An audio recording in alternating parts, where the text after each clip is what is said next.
আল্লাহ সকলকে দেশের জন্য জনগণের জন্য কাজ করার তৌফিক দান করো। কুররাতা আয়ুনি ওয়াজআলনা লিল মুত্তাকিনা ইমামা। যখনই সুযোগ পাবো আমাদের দেশীয় নেত্রী আপসীন বেগম খালেদা জিয়া ওনার জন্য আমরা এই কোরআনে খতম ও দোয়া মাহফিল করে যাব ইনশাআল্লাহ যতদিন বাঁচি। বাংলাদেশের রাষ্ট্রনায়ক আল্লাহ শহীদ রাষ্ট্রপতি আল্লাহ জিয়াউর রহমানের রূহের উপরে হাদিয়াটুকু পৌঁছিয়ে দাও। বাংলাদেশের তিনবারের সাবেক প্রধানমন্ত্রী দেশনেত্রী বেগম খালেদা জিয়ার রুহের মাগফিরাত কামনায় দোয়া মাহফিল অনুষ্ঠিত হয়েছে। গেল শুক্রবার নগরীর 13 নং পাহাড়তলী ওয়ার্ডস্থ ঝাউতলা পানিট্যাঙ্কি এলাকায় এই দোয়া মাহফিল অনুষ্ঠিত হয়।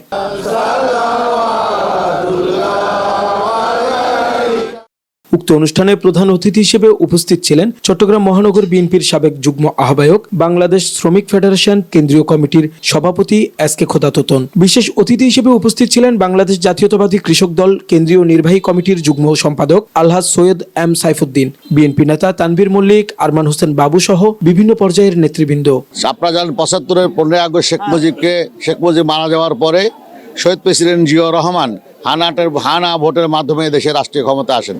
উনি এসে দেখলেন যে দেশে কোনো পত্রপত্রিকা ছিল না, কোনো রাজনৈতিক দল, সব রাজনৈতিক দল নিষিদ্ধ ছিল, একটা দল ছিল শুধু বাকশাল। তো উনি দেশে এসে প্রথম সকল দলকে, আজকের যে আওয়ামী লীগ এবং জামায়াতে ইসলাম রাজনীতি করছে, এই রাজনীতি করার ম্যান্ডেট শহীদ প্রেসিডেন্ট জিয়াউর রহমান উনি দিয়েছেন। এই রাষ্ট্রের সংবিধানে বিসমিল্লাহির রহমানির রহিম লাগিয়েছেন এবং আল্লাহর প্রতি আল্লাহর বিশ্বাস এবং আস্থার উনি এটা সংবিধানে একটা সংশোধন লাগিয়েছেন। ঠিক ওনার দেখা যাওয়া যে বিএনপি শহীদ প্রেসিডেন্ট জিয়াউর রহমানের পত্নী এবং সুযোগ্য, আপনারা জানেন দেশনেত্রী বেগম খালেদা জিয়া, এই দলকে উনি তিলে তিলে গড়ে তুলেছেন এবং উনি আপসী নেত্রী ছিলেন। উনি গণতন্ত্রের জন্য উনি এই দেশে ছিলেন এবং এই দেশেই উনি মারা গিয়েছেন, উনি দেশের বাইরে কোথাও যান নেই।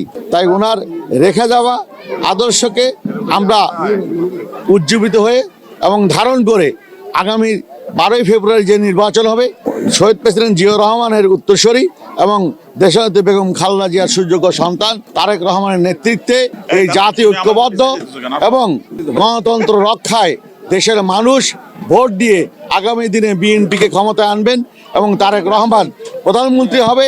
এই দেশের রেখে যাওয়া যেসব জঞ্জাল উনি সব দূর করে দেশের মানুষের গণতন্ত্র ফিরিয়ে দিবেন, কথা বলার বাকস্বাধীনতা ফিরিয়ে দিবেন, স্বাধীন বিচার ব্যবস্থা করবেন এবং বিশ্বের মানচিত্রে বাংলাদেশকে স্বাধীন সার্বভৌমত্ব রাষ্ট্র হিসাবে উনি মাথা উঁচু করে দাঁড়া করাবেন, এই প্রত্যাশা আমরা ব্যক্ত করছি।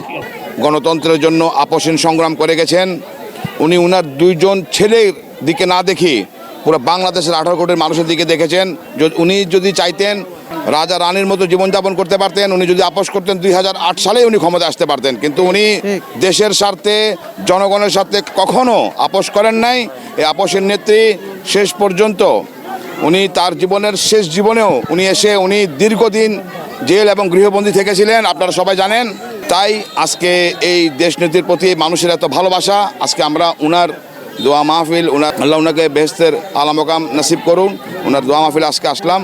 আর সবার কাছে একটা অনুরোধ, আমাদের দেশনেত্রীর যে আশা আকাঙ্ক্ষা ছিল ওটাকে বাস্তবায়ন করার জন্য সামনে নির্বাচনে আমরা ঐক্যবদ্ধভাবে দেশ নায়ক জনাব তারেক রহমান প্রদত্ত আমাদের এখানে যিনি এমপি প্রার্থী, উনার পক্ষে ধানের শীষের পক্ষে একটা গণজোয়ার তুলে এই 10 আসনটাকে ধানের শীষকে জয় করে আমরা চেয়ারম্যান সাহেবকে উপহার দিতে চাই। ধন্যবাদ। দোয়া মাহফিলে মরহুমার রুহের মাগফিরাত, শান্তি ও জান্নাতের সর্বোচ্চ মাকাম কামনা করে বিশেষ মোনাজাত পরিচালনা করেন উত্তর ঝাউতলা রেলওয়ে কলোনি জামে মসজিদের ইমাম ও খতিব হাফেজ মাওলানা জুনায়েদ হাসান।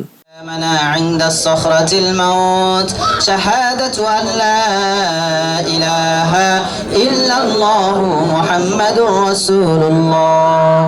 ওয়ার্ড বিএনপি নেতা মোহাম্মদ ইউনুস ও মোহাম্মদ আরমানের সার্বিক তত্ত্বাবধানে দোয়া মাহফিল শেষে প্রায় 2 শতাধিক মানুষের মাঝে খাবার বিতরণ করা হয়।